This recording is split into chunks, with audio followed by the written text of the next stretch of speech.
এবার নবীজি বলছেন জাহান্নামে মুখী বেরো দেখেছি, জাহান্নামে দেখেছি বেশিরভাগ অধিবাসী, জাহান্নামের বেশিরভাগ মানুষ হচ্ছে উম্মতে মুহাম্মাদের নারী জাতি।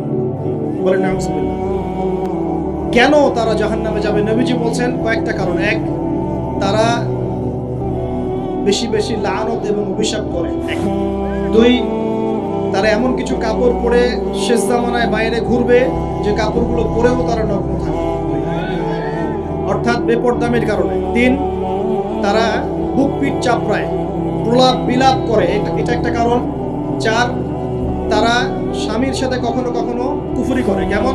স্বামী সারা জীবন যদি তাদের ভরণ পোষণ ভালোবাসা দিয়ে যায়, কোনো একদিন যদি কোনো সমস্যা সৃষ্টি হয়, বলবে যে সারা জীবন তোমার কাছে কিছুই পাই। এই সব কিছুর ঊর্ধ্বে একটা কারণ আছে, এই সব কিছুর ঊর্ধ্বে একটা কারণ আছে, সেটা হলো, শোনেন, তাদের উদ্ধত মস্তকটা আল্লাহ পাকের বিধানের সামনে সহজে অবনত হতে পারে চায় না। এগুলো কিন্তু সব মেয়েদের জন্য, উম্মতে মুহাম্মাদির একটা অংশের মেয়েদের জন্য আল্লাহ নবী এইসব কথা বলেছেন। আবার এমনও মেয়ে আছে, শোনেন, এমনও মেয়ে আছে যারা ঈমান আমল টিকে রাখার জন্য না খেয়ে থাকতেও রাজি আছে। এমনও মেয়ে আছে, এমনও বহু দিনী মেয়ে আছে আমাদের সমাজে যারা ঈমান আমল ধরে রাখতে চায়, পরিবার তাকে রাখতে দেয়। ফেরাউনের ঘরে থেকেও একজন মেয়ে জান্নাতে গিয়েছে, গেছে কিনা? গেছে। অতএব আমরাও যে দুধে দেওয়া তুলসী পাতা এমন নয়, আমাদের মধ্যে বহু খারাপই আছে। কিন্তু নবীজি এখানে স্পেশালি বলেছেন শেষ জামানার মেয়েরা, নিসাউন কাসিয়াতুন আরিয়া, যারা কাপড় পরে নগ্ন থাকবে, মুইলাতুন নামিলাত, যারা অন্যকে আকৃষ্ট করবে, অন্যটিকে আকৃষ্ট হবে, এরা জান্নাতে যাবে না, জান্নাতের গন্ধ পাবে। নবীজি বলেছেন আমি জাহান্নামে দেখেছি বেশিরভাগ নারী জাতি। আমাদের বোনদেরকে রিকোয়েস্ট করবো, সতর্ক হয়ে যান, আল্লাহর ওয়াস্তে সতর্ক হয়ে যান। কেন? শোনেন, কেন নবীজি বললেন, এই পয়েন্টটা একটু ভালো করে বোঝেন।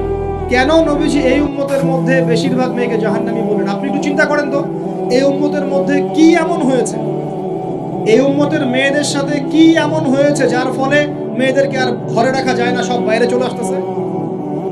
কি হয়েছে এই উম্মতের মেয়েদের সাথে? এই প্রবলেম তো আগে 200-500 বছর আগে ছিল না।